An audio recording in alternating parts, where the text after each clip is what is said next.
Hi, I'm Kimberly Gladden, Director of Discipleship. I want to welcome you to today's Discipleship webinar. We've got a great conversation planned today as we discuss intentional discipleship. What does it mean to be purposeful about discipleship? We're also streaming live from Facebook and YouTube. And if you'd like to enter the conversation, and we hope you do, we have a chat room on YouTube. And so you can ask questions, offer comments. It would be great to hear your thoughts. And you can share them by commenting in the chat room, which will be on YouTube. My co-host for today is Reverend Dan Walker. Dan, I'm so glad that you've agreed to be here. Dan is working with us on some social holiness initiatives, and I've asked Dan to sit in, and he's graciously agreed, as he usually does. Thank Great you. to be here.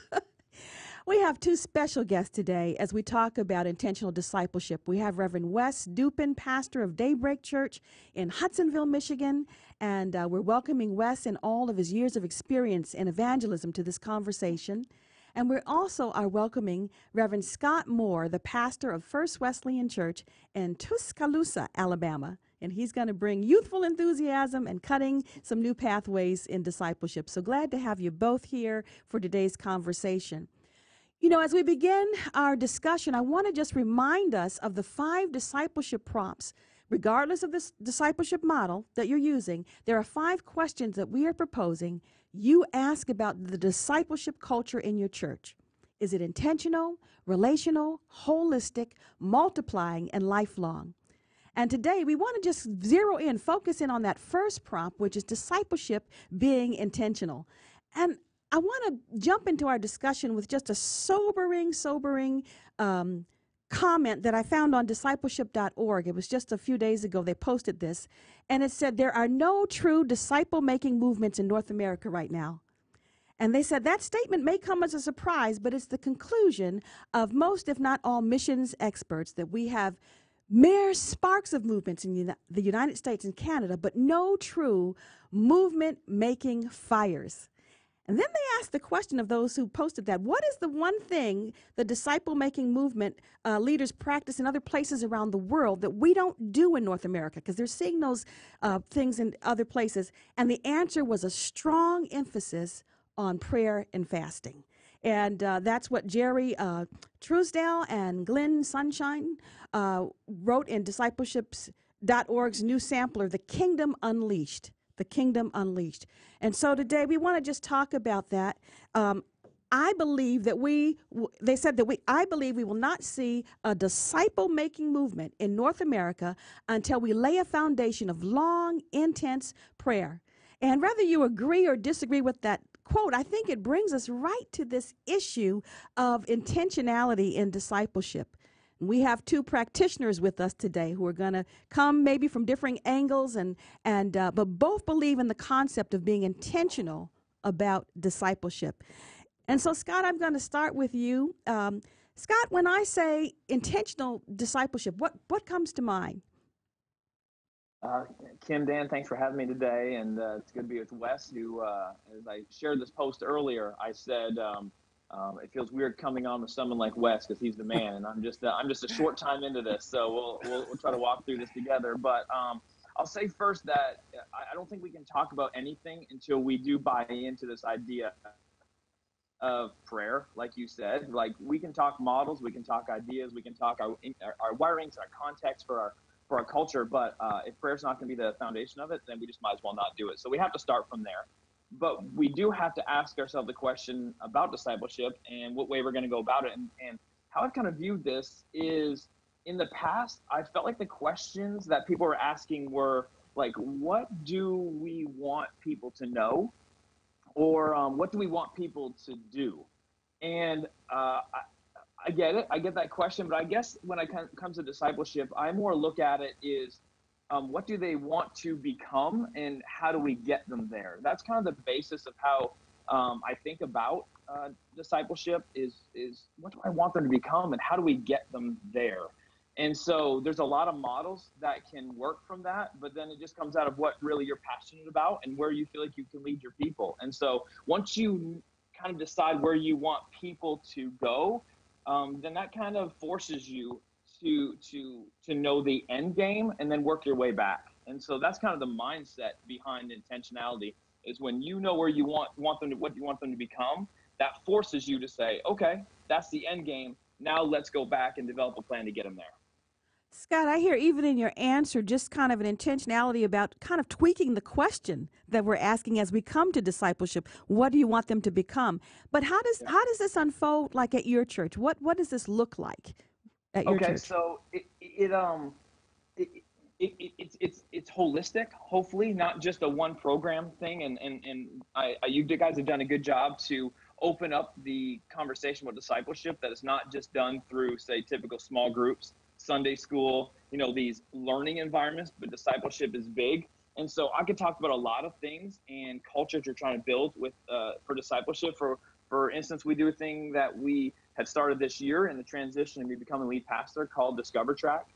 And Discover Track is a 3-week kind of walkthrough journey with our new people, or you could have been here for a while if you wanted, but our new people, where the first week is Discover Us. And this is a process of figuring out what our church is about. We want to get people in our lane and going with us so we can find unity in our values and our beliefs in the Wesleyan church, and kind of give some background. And the second time we meet is Discover God. And this is more the theological stuff. We don't get super deep in this context, but it gives the basis of we're all on the same page of what our beliefs are. And then the third one is Discover You. And this is where we want to walk through how you were created, what you were created for. A sentence you hear me say all the time here, I've just always said it, is you're created on purpose for a purpose. And so we want to help you see what you're created for, that was designed by God, that you're created for. And then not just what you're going to do, but how you're created to worship and connect with him. So I guess we can launch it from there. As our Discover Track allows us to go down that first journey of discipleship with them. It's good. And Scott, and at First Wesleyan, as I come from the perspective of social holiness, for me, the first question I want to ask you, I see you guys do Love Week, which was just a few weeks ago, right? And then Serve Tuscaloosa, which seems to be an ongoing opportunity for people to serve the community and get involved. So would you talk to us a little bit about that specific piece of the holistic discipleship plan? What does outreach, what does service, how does all that come together in the effect of the process of discipleship? Yeah, so once again, like I give you the Discover Track to begin with, but it's just a piece, because we're trying to help people become something. And hopefully that in the end, the simple answer is, well, we want them to become like Jesus. But so I asked the question, what do I want them to become? Well, I see in Jesus, he says he came to serve, not be served. So that's a component of our discipleship. And so I'll give you the quick story, if you'd like, is we transitioned from an event called Easter Fest to an event called Love Week. And this came out of the end game intentionality of knowing we wanted to create people and a church that were servant-minded, that we are a church that models for the next generation, for millennials coming up, that they can be part of a church that's active in their community. They're known for their service, not just come and experience, but we'll go to you and serve. And so we're putting on an Easter Fest event that costs us quite a few $1,000s, just many. And we were reaching 5,000 or 6,000 people with this event this Saturday before Easter. But what was happening is we weren't experiencing the outcome of a connection. We had the event, but really the residual effects, the ripple effects in our community. And so we started looking, is this creating what we're trying to help people become, this one-time event? And quite honestly, I quickly said, no, it isn't. So for us, an event that reached 5,000 or 6,000 people looked good on paper, but it wasn't reaching the goal. It wasn't the why we existed as a church.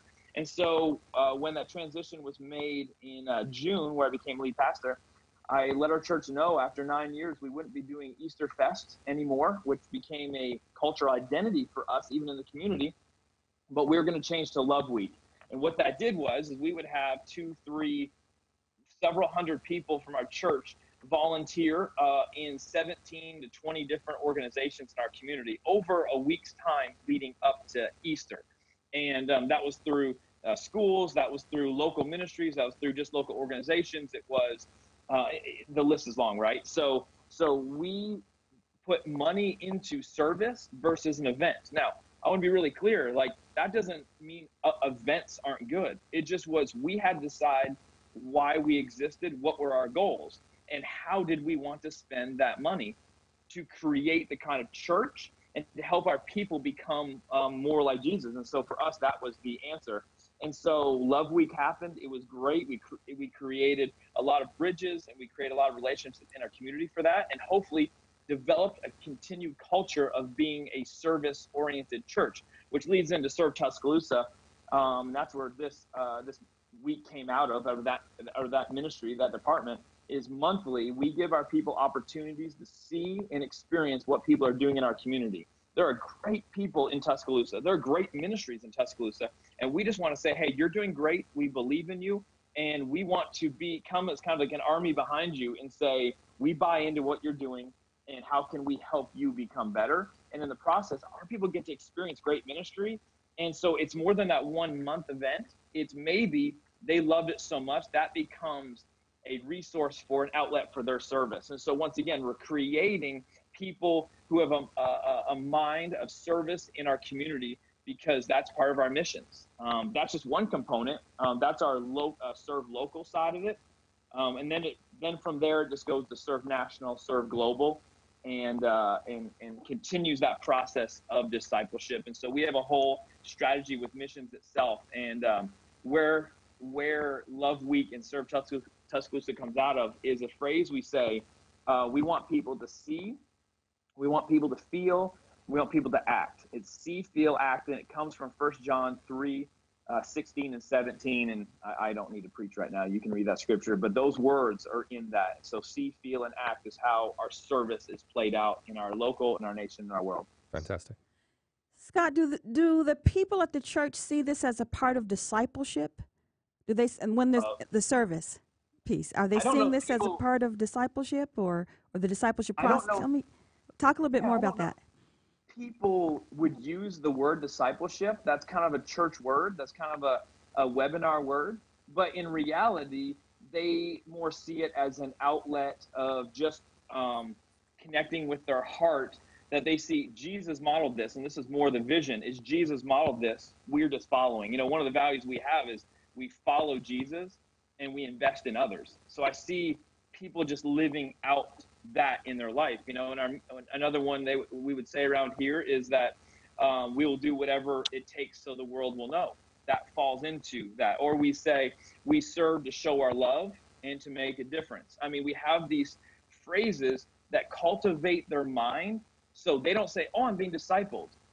They just know, oh, this feels right.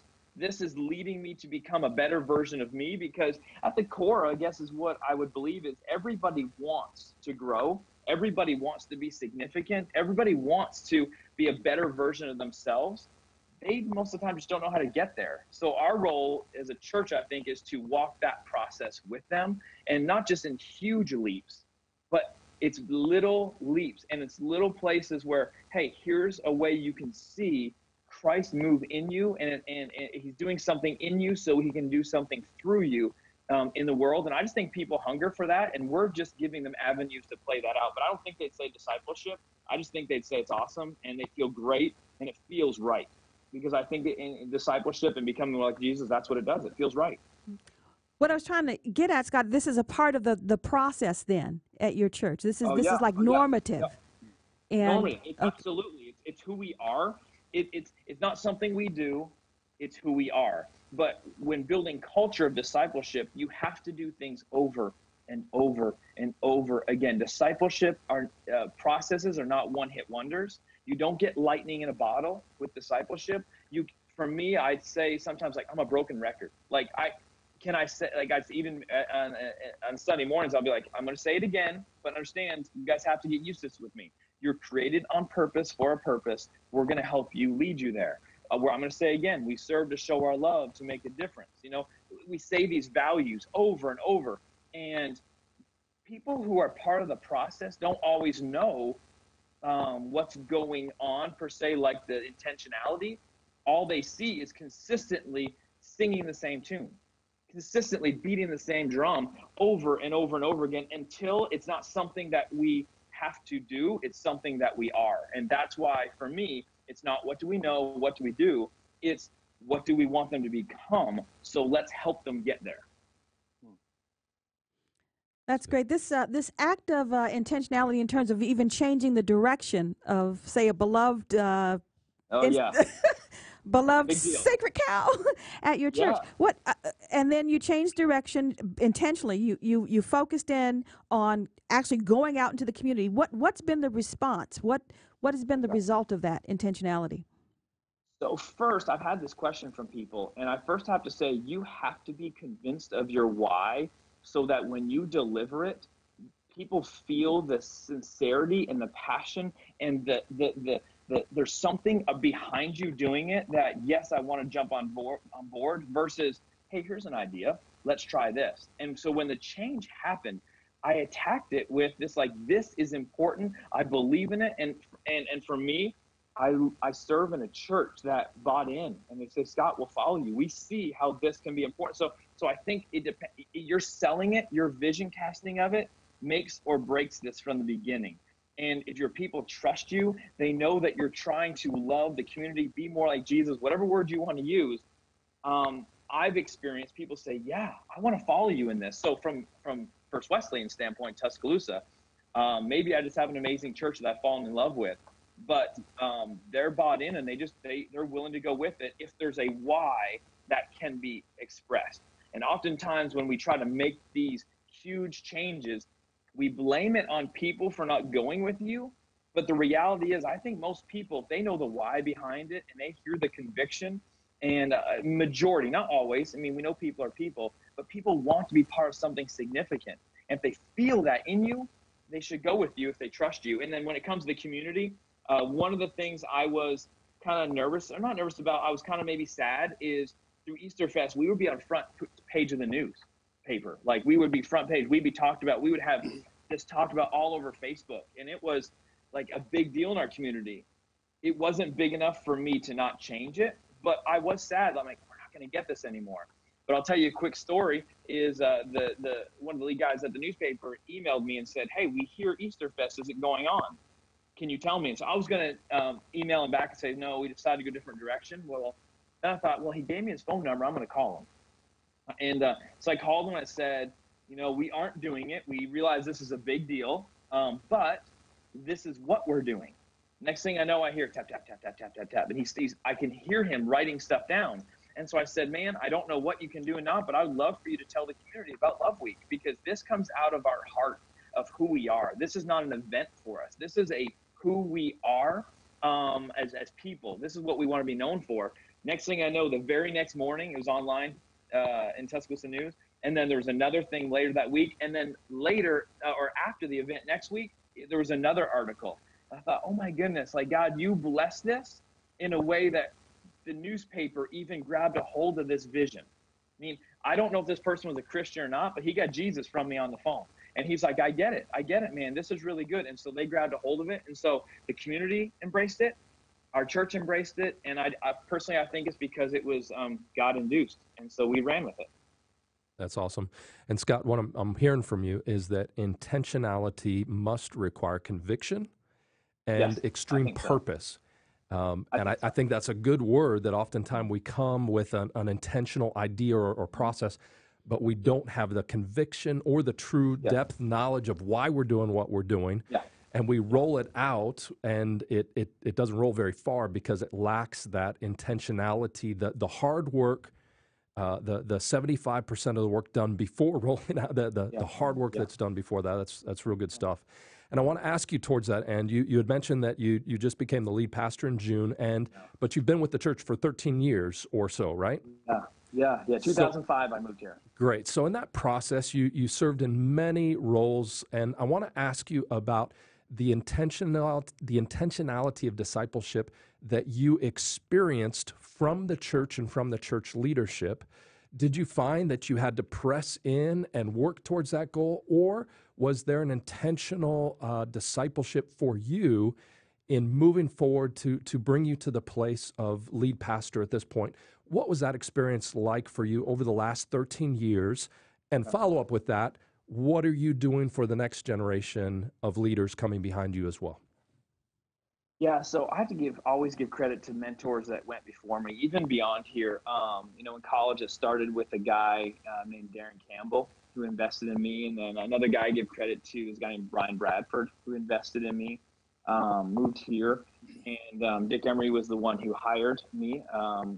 He was no longer the pastor after a couple years, and Joel Gorvette came in here. And the process of me going from student ministries pastor to, we call it the community life pastor, it's adult ministries, to executive pastor, to lead pastor, really came because Joel was a type of leader who wanted to trust and believed in me. And so part of the process was him letting me explore even who I was. And when I had questions, he was always there for availability. I surround myself with people who invest in me now, people like Tom Harding or Ken Murphy in at Cypress in Ohio, like people that speak into my life and are always ready for me. So part of my discipleship has, I really do give credit, people have built into me to help me through working my way up. And so for me, that's a high value that not just locally, but other pastors. I love getting those phone calls. I love getting those text messages. I love the,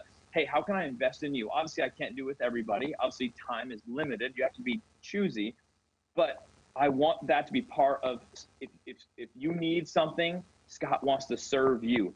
I think that's where the servant mindedness in the church comes out, is really is my heart. I saw people serve me and help me grow. I want to be there. So I hope I'm that way for our staff, with our executive pastor, James Matchett, that we are always trying to intentionally help grow our staff so that they can pour into other people. So I don't know if that answers it or not, but it's just a continuation process of investment. If we're not investing in someone and being invested into, our personal discipleship is being shortchanged. And so for me, I'm being invested from top, and then I want to be an outlet as well to other people. That's great.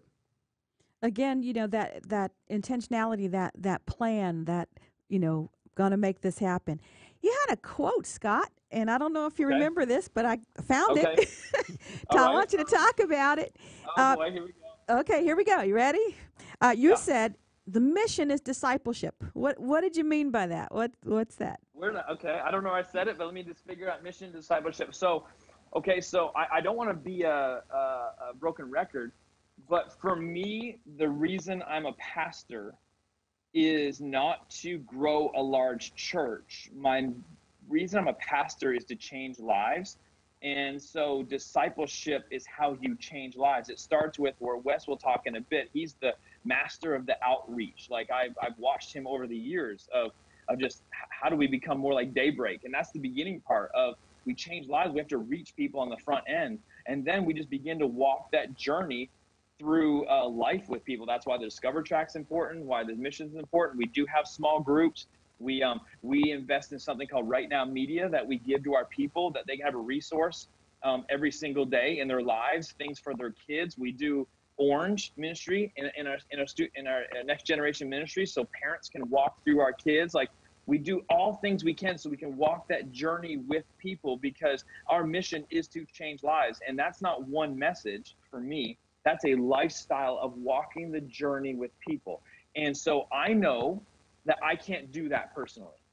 I've got a capacity, I've got a bandwidth, I've got a lid on how many people I personally can do that. So for us, it's creating structure and processes that allows to multiply that in our church. You guys talk about multiplication a lot. I think multiplication has to happen in your church first, and then you can multiply outside the church. If you're not multiplying disciples in it, then you definitely can't do it in multiple locations or whatever. And so for me, that mission is, I'm helping you become something. And that to me is discipleship. Well, maybe that's what I meant. you know what you meant. No, you brought that's back good. together well. That's good. That's good. And Scott, I have Yeah, one follow-up question. Yeah. Go ahead. Okay, go ahead. No, you guys said that once again. I'm a big end game person. If I don't know my end game, then I don't know what I'm going after. So 2009, 2010-ish, I think it was Simon Sinek came out with the book Why, and then subsequently he had videos on YouTube and stuff. And from that point on, it's like, yeah, this why directs everything I do in ministry. If I can't say why, it's almost like I want to be like a little kid. I want to be that annoying 2-year-old that goes, why? why? Like, why are we doing? And if we don't continually ask the why, then we just do things. We would still be doing Easter Fest if I didn't ask why. We'd still be doing some other things we're doing in missions if I didn't ask why. We wouldn't be doing Discover Track if I didn't ask why. Like, why brings up all these things so then we can get to, oh, that's why we're doing it. And we're creating or helping people become this. So sorry, Dan, go ahead with your follow-up. No, it's good. You mentioned in the beginning of what we were just sharing about a limited bandwidth. Yeah. I'm sure most of us who have a pastor's heart, we wish we could disciple everybody individually, right? But I think there is this belief and idea within all of us that believes in the priesthood of all believers, right? That it is not the vocational pastors and leaders who are doing the work of the ministry. It is the priesthood of believers, right? Yet I also see that in almost all of those same people who say we believe in the priesthood of all believers, we don't execute ministry like it is a priesthood of all believers. So can you talk a little bit, you brought up this idea of having limited bandwidth, but can you talk a little bit about how the intentionality is there with not just putting systems and structures in place and Discover Track and those, but how does that translate into empowering every believer, every follower of Christ in the church to fulfill their active role in ministry, to stand up under that call of God themselves? What does that look like? Yeah, so I think this is an ongoing process that everybody's asking that question. How do I do it? I wouldn't say like, I've got the perfect program for it, but I'll begin again. This is just me. This is what you get with me. It's not a program. It's a culture. I love building culture. Culture is everything to me. And then we go from there to what are we going to do now? And for me, the very first series I did when I took over leadership last June was a series called Everyday Heroes. And the theme behind that was I said, I'm an everyday pastor leading everyday people, joining God in this extraordinary mission to change the world, change people's lives and change the world. And so from the very beginning, I wanted to start it with, this is not about a superhero pastor. This is about a pastor that loves you, wants to serve you, wants to resource you, wants to join you. But this is you as well. Our everyday people can change the world. So I started that way because out of a core belief that we are in this together. And so we can go at this from programmatically. I'm just not wired that way. I just don't think that way. I think, what am I trying to become? Then we can give the outlets.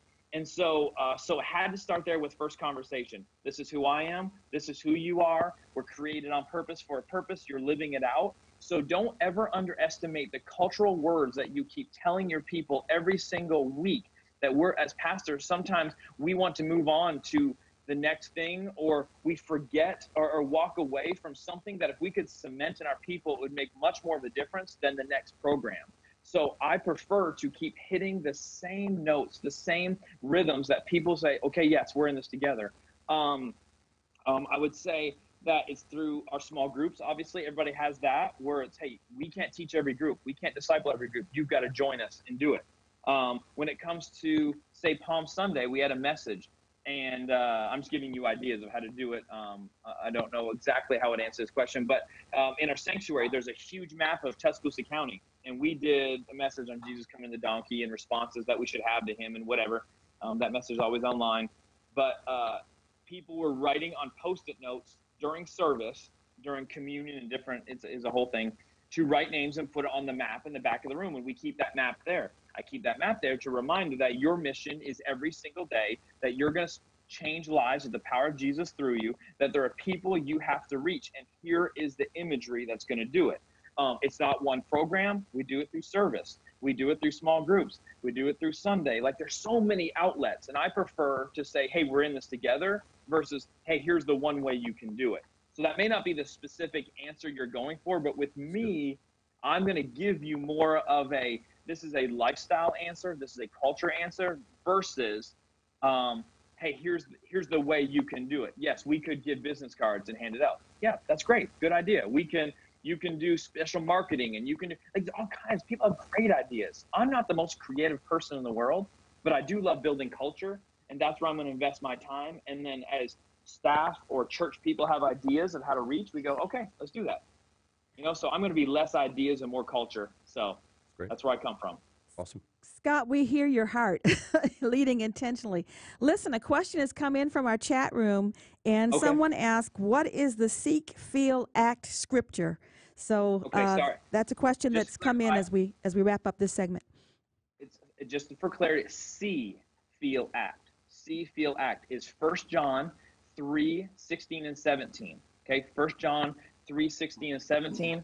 Would you like me to read it or not? Do you want me to keep going? I can pull it up, but it was a message you can see online from March 18th, I think. If you want to see my message, we talked about missions that Sunday, and I was giving a vision for how we were going to do missions, and it's going to come out of see, feel, act. And so the verse there is, this is how we know what love is.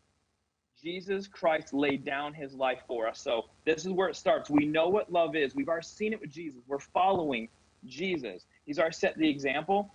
We ought to lay down our lives for our brothers. This is where we come from in mission. So then it says, if anyone has material possession and sees his brother in need.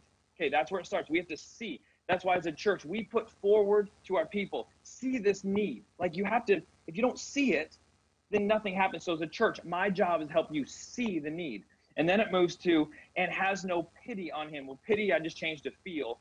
But this idea, if you need to see it, but then it should move you. It should move you to feel this compassion. See a need, feel compassion, and then how can you have no pity on him? How can the love of God be in him? How can love God? Dear children, let us not love with words or tongue, but with actions and in the truth. So we go see the need, feel compassion, act in love. So that's our missions. Hey, you got to see it, you got to feel it, you got to act it, everything. When I speak on Sundays, when I'm on a webinar, see this, feel it, and then act from there. And that's how we lead. So see, feel, act. We feel you. We do feel you. We see you. And so thanks for answering. Hey, we just want to tell others, continue to come on in that chat room with your questions, your comments. We're going to transition now. So happy and so thankful that Wes Dupin is with us today. And Wes, I want to start our segment by asking the same thing that we started with Scott.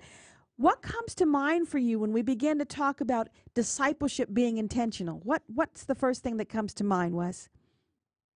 The first thing that comes to my mind after I say thank you, Kim, for allowing me to be a part of this program, and I thoroughly enjoyed listening to Scott. I feel like I've been to school again, and I've learned so many new things already just listening. When you ask that question, I think the first thing I think about is when I was 17 years of age and led a young lady to Christ, and my discipleship started in that period of my life in a special way, and I'll talk about that more later. And that whole concept too of intentional discipleship, when we think about Daybreak Church, there are just so many wonderful things that are happening there. How does this kind of look? How does this whole concept of being intentional in discipleship, how does that kind of unfold there at Daybreak? You know, Kim, I go back to when I was in high school, and for the first time in my life, I was taught how to share my faith. In fact, I learned to use what was called then the Roman road, starting with Romans 3:23, Romans 6:23, Romans 5, so forth. But in that same experience, I was also taught how to follow up an individual. And over the years of working for my dad, who was a crusade evangelist, I taught literally tens of thousands of people, not only to lead people to Christ, but to follow them up. In fact, I brought this little book. I dug it out knowing we were going to do this little seminar here today. And I've used this thousands of times. When a person gives their life to Christ, we would go through 5 lessons with every new believer. Finding Christ. What does it mean to find Christ? What does our faith in Christ look like? What does it mean to grow in Christ? What does it mean to be obedient in Christ? And then sharing Christ. Then when, after 15 years of working in crusade evangelism, I felt led to leave that particular part of my life and to start a church. And Wayne Schmidt was the person who gave me that invitation to move to Michigan.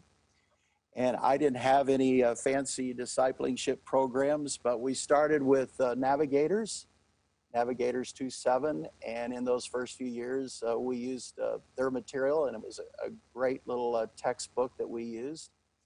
And then over the years, in fact, the last few years, with my staff and my elders, we've really been pushing Mike Breen's book, Building a Discipling Culture. And I really think what Scott has been teaching here is exactly what we've been attempting to do. I'm not sure that we've always accomplished that, but really developing a culture that is organic, that it's a part of our nature. And that's what we've been doing for the last several years. Does it work all the time? No. Has it always been what I'd like for it to be? No. But we're seeing a lot of good things happen, Kim, as a result of not only leading people to Christ, but to follow Christ. That's great. And Wes, Dan here, just want to thank you as well for joining us today. We're glad to have you with. And I think that's a good transition. We have the Organic Outreach Conference coming up that's being hosted at Daybreak. So will you talk a little bit about the conference, the intentionality there? And we've heard from you already that it was essential in your life of discipleship, and that intentionality needs to be there with seeing others come to Christ.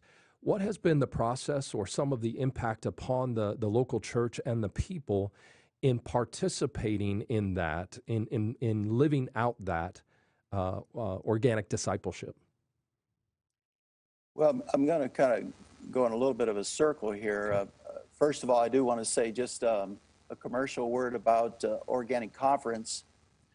We had a pastor here in our community by the name of Kevin Harney. Dr. Kevin Harney pastored a Reformed church.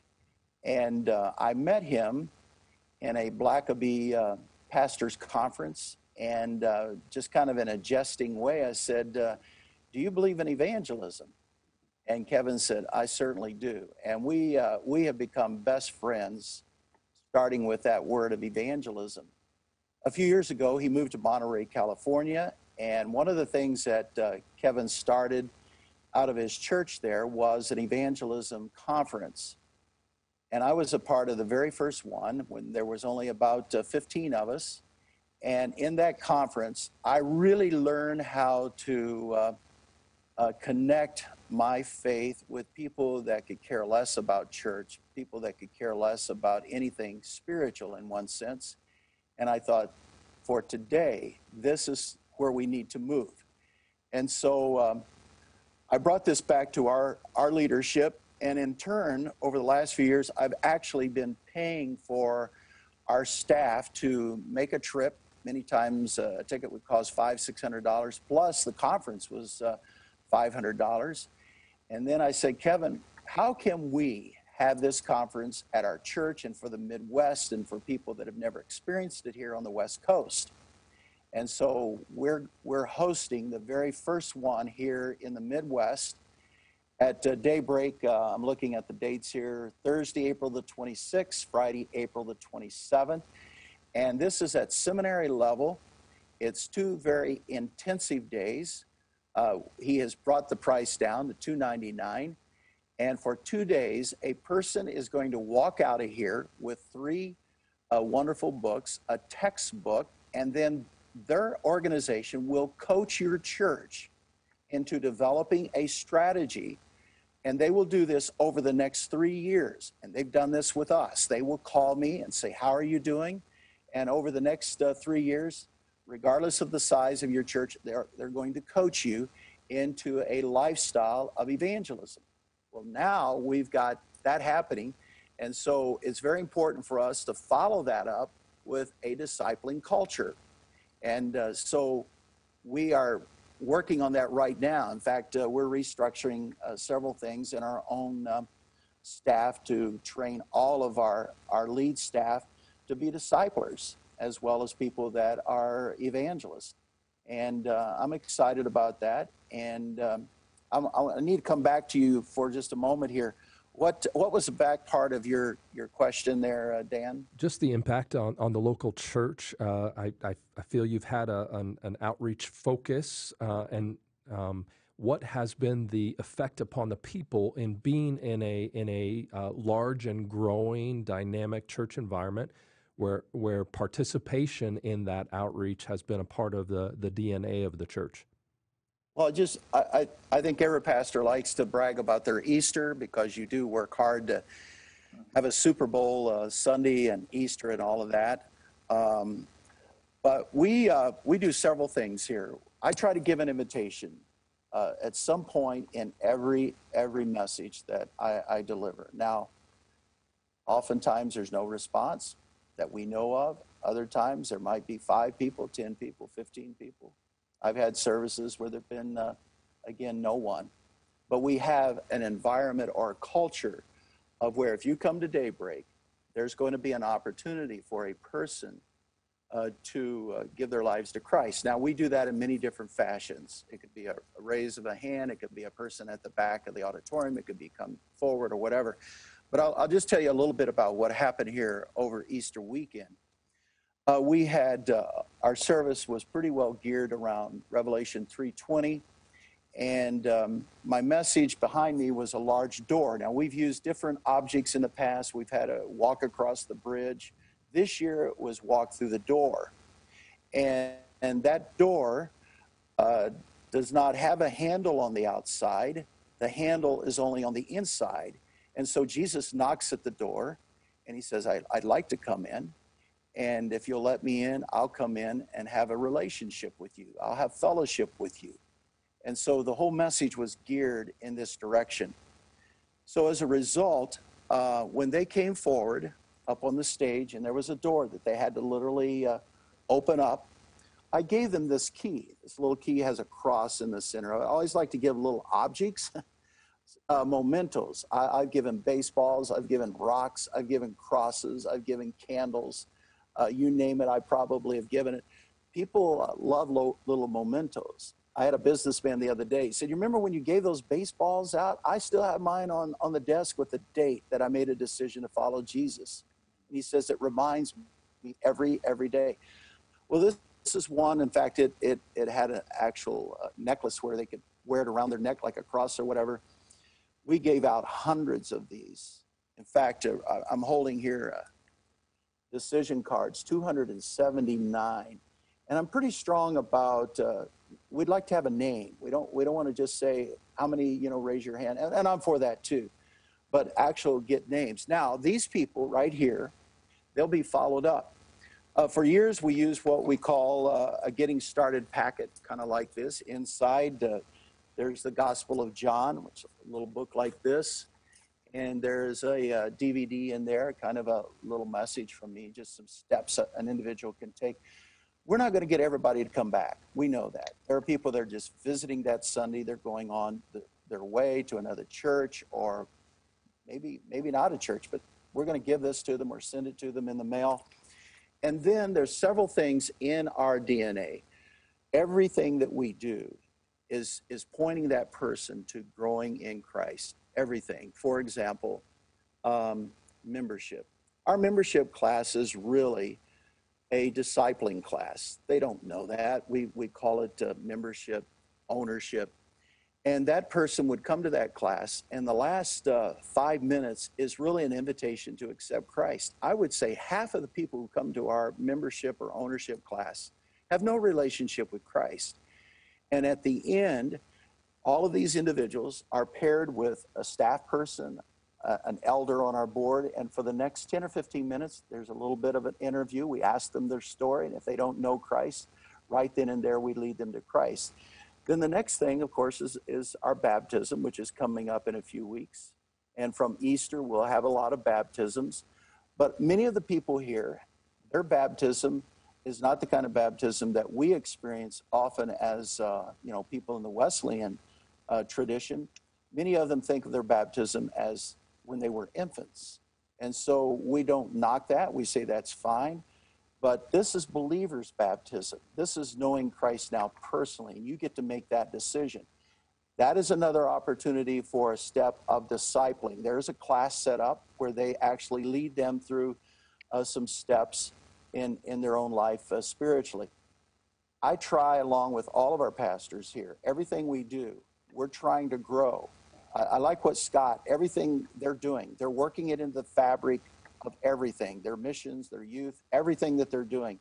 They're working that part of discipleship culture into all avenues of their church. And we're kind of trying to do the same thing in what we're doing here at Daybreak, that there's not just a class, we have classes, but it's not just a class where you go and get discipled. It could be in our connection group. It could be in in our children's ministry, our youth ministry. It could be in our missions ministry, serving Second Saturday, whatever. There's a constant, how are you doing in your walk? Let me go back for just a moment. In high school, I went to North High School in Evansville, Indiana. And my senior year, I had a kind of a target list of about 10 of our leaders at our high school that did not know Christ. And I just started praying for them. And I was known as an evangelist even in high school.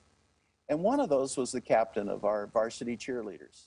Her name was Claudia. Her father was the doctor for our football team.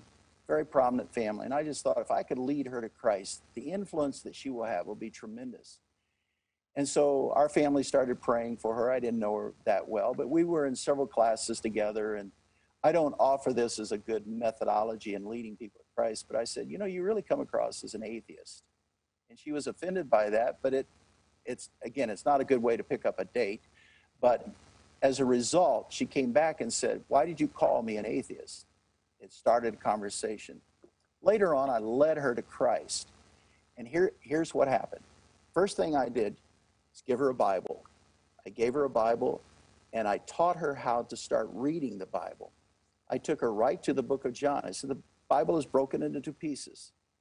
And took her right to John, and I said, just a few verses every day is something important that I do. The second thing that I want you to do, I want you to start a conversation with God every day throughout the day. Just start having a conversation. I taught her how to pray. The third thing that I did, every day you need to tell somebody your story.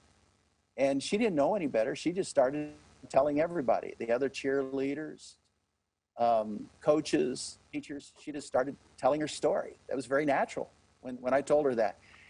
And the fourth thing I told her, I said, you need to be a part of a great team of people. We call it a church. And you need to find a church and get involved in that church. The last thing you need to do is find a place you can serve. And guys, I'm still basically doing those 5 things right now. I look at the book here by Breen, Building a Culture of Discipling. It's kind of the same thing. They go through some pathology and psychology here and how it all works, but basically it comes down just to a few things. Organic. We have a fabric in our church. Our front door is outreach. Inside the church, fabric everywhere about growing people up in Jesus. We don't keep all of them. They don't all turn out to be the way we'd like for them to be. They're not all shining stars, but I can point to a lot of our staff. Most of our staff were people who found Christ here and are now the leaders of many other people in our church. So that's just a little idea of what we do here at Daybreak. Now, Claudia is your wife's name, is that correct? Claudia is now my wife. It worked out for him. So maybe it is a good way to get a date for all you young men out there. Hey, wait a minute. What was that question again? I should ask or call them. I had to tell my story because that's funny. It is a good story. 46 years of follow-up and discipling. That's awesome. And now she's the executive pastor of the church. That's great. I just wanted to say I'm looking on the screen and I see the blue banner. So is that kind of subliminal advertising? Oh yeah. Plus we're selling shirts today too. Oh, okay. But I do want to invite everyone, if you're coming to the Organic Outreach Conference or the intensive training on that Friday night, we're going to have a dinner for all of the Wesleyan pastors who are coming. Dr. Wayne Schmidt's going to be with us, so we want to I want to give that plug for the dinner if you're coming. We'd love to have you be part of that, and you can go on the website. And you're going to be a part of it, I understand. And Carrabba's, the Italian restaurant, is going to be there providing the dinner, and it's complimentary. So it's going to be a fun evening, and just having great fellowship and asking you and Wayne a lot of good questions. And I love Carrabba's food too, so I can vouch. I've had them before. That's where I was last night. Okay, wonderful. Just again, this whole concept of being intentional about discipleship. How is that reflected in terms of your interactions with your staff and your leadership? Because I hear just many of the intentional things that you're doing in terms of an intentional altar, a call appeal, and getting folks into, to come to the sessions to learn about the church, and then getting them into groups and getting them, learning about evangelism. But in terms of intentional discipleship for staff and leadership, can you maybe talk for a minute about that? Yes, Kim. Every Monday morning at 9 o'clock here at the church, we meet with all of our pastoral staff, all of our directors, and they each have 5 minutes to tell what happened over the weekend, the good, the bad, the ugly. And one of the things that we're very intentional about is change lives. Tell us stories about changed lives. That's the fuel. That's what keeps us going. We want to hear over and over again how a life has been impacted, how it's been changed. If it gets too academic and I get too long and boring, I lose them. But when we start to tell stories, and this is what we really keep pushing, tell us a story. Tell us about somebody who started coming to Flood. That's one of our youth names, Flood and Fuel, junior high, senior high. And tell us how their life has been impacted and how it's been changed and how they've come to know Christ. So they're going to tell their story. Now, if that story has an edge to it, the next thing we try to do is to do a video story. And that story will show up on the big screen. And I can tell you this, when you feed your people a diet of stories on the big screen, it develops into their mind and into the fabric of their life like nothing else can do. I can stand up and give wordy stories, but there's nothing like John or Mary or Linda telling how they came to know Christ and the change and the transformation. And so a very important part of our ministry here on Sunday morning are video stories. Now, we don't have one every Sunday. We'd love to. There have been times that we've had stories every Sunday, but right now that's a little slow. But we have a video team, and nothing fancy here. We just try to sit down with an individual. Give you an example.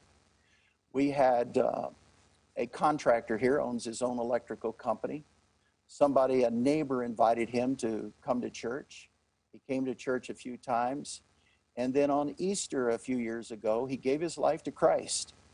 We asked him over and over, could we get your story? He would say, no, I'm not comfortable with that. 2 weeks ago, he was in Florida. And with his iPhone, his wife holding the iPhone, he sat there on the couch in Florida, and there's my beautiful wife. He sat there on the couch and did his story of faith, how he came to know Jesus Christ. I used that at the close of my Easter message. I have no doubt that story, that 3-minute story, was one of the things that caused this to happen right here. I have no doubt. It was the clincher for the message. I talked about some great scriptures. I tried to sound pretty pastoral and encourage people to come back.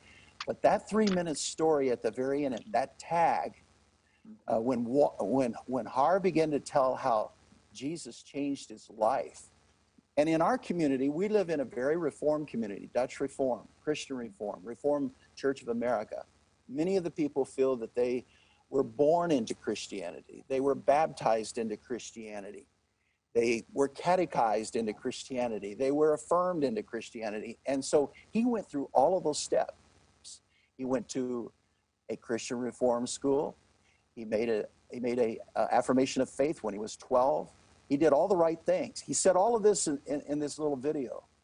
But he said, it wasn't until I attended Daybreak on a particular Sunday, I realized I needed to be born again. I needed Jesus Christ personally. I knew him out here. I knew him with my head. I knew scriptures. I knew theology. But it wasn't until I knew him in here. And that piece of his testimony at the very end, it was the last 10, 15 seconds, was worth the whole Sunday morning, because many of the people in our congregation are either Catholic or Christian Reformed or Reformed in background, and that totally related. Now, I personally followed up Harv. He's become a very, very good friend. We're backpacking buddies. We're kayaking buddies. And for these last several years have done a number of things just to encourage him in his faith, and he's growing. His son has come to know Christ. I met his son I met him at a Starbucks. He was having all kinds of trouble in his marriage. He was an alcoholic. And right there at Starbucks, led him to Christ. Now he's involved in one of our ministries here at Daybreak, along with his wife and his children. And this story just keeps multiplying. It just keeps growing. It keeps growing. That's just one family. But that's a culture of discipleship that envelops the whole church, just like what Scott was teaching a while ago, how his church is incorporating this in every avenue, every phase of his church.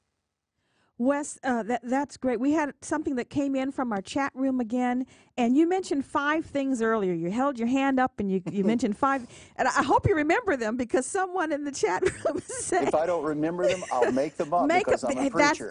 That's how we roll. So coming from the chat room, they asked, would you repeat that? So I want you to do that, and then after you repeat that, we have a 1-minute prayer as we think in terms of, we're all on this journey of getting better at being intentional about discipleship. So a 1-minute prayer, and then we'll close out. So challenge for a preacher, I know.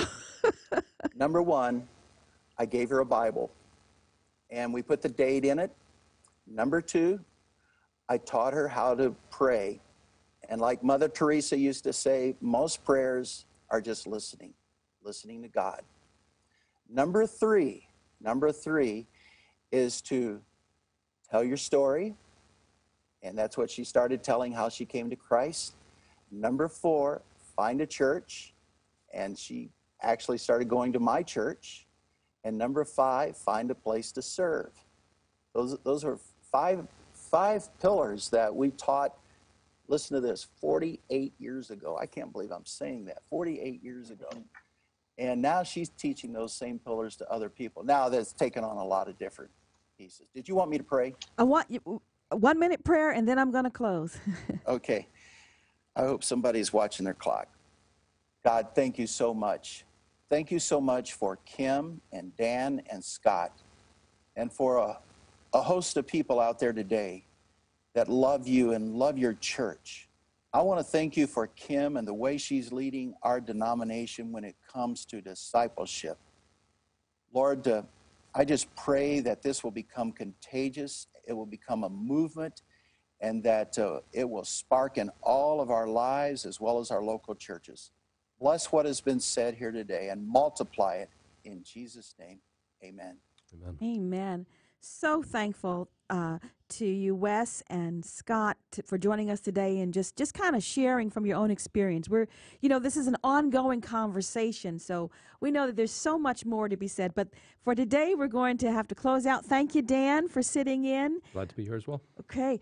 You can look forward to, we're going to just be walking through in the next webinars, walking through the prompts. We did intentional today, and we're just going to walk through those 5 prompts. The next one will be relational.